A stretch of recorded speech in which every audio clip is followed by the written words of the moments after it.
نبی صلی اللہ علیہ وسلم کہہ دو کہ اے میرے بندو، جنہوں نے اپنی جانوں پر زیادتی کی ہے، اللہ کی رحمت سے مایوس نہ ہو جاؤ۔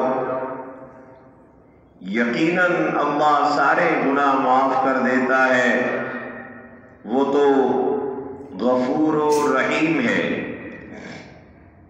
پلٹ آؤ اپنے رب کی طرف اور مطیع بن جاؤ اس کے، قبل اس کے کہ تم پر عذاب آ جائے اور پھر کہیں سے تمہیں مدد نہ مل سکے۔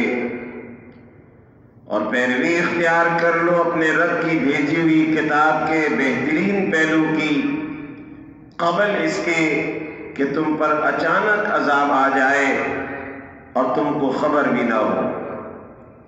کہیں ایسا نہ ہو کہ بعد میں کوئی شخص کہے افسوس میری اس تقصیر پر جو میں اللہ کی جناب میں کرتا رہا، بلکہ میں تو الٹا مذاق اڑانے والوں میں شامل تھا۔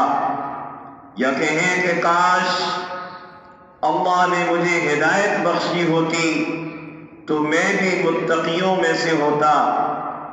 یا عذاب دیکھ کر کہے کاش مجھے ایک موقع اور مل جائے اور میں بھی نیک عمل کرنے والوں میں شامل ہو جاؤں، اور اس وقت اسے یہ جواب ملے کہ کیوں نہیں، میری آیات تیرے پاس آ چکی تھیں، پھر تو نے انہیں جھٹلایا اور تکبر کیا اور تو کافروں میں سے تھا۔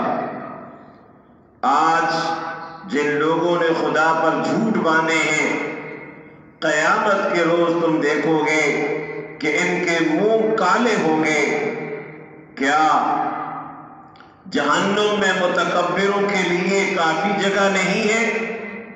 اس کے برعکس جن لوگوں نے یہاں تقویٰ کیا ہے، ان کے اسباب کامیابی کی وجہ سے اللہ ان کو نجات دے گا، ان کو نہ کوئی غضب پہنچے گا اور نہ ہی وہ غمگین ہوں گے۔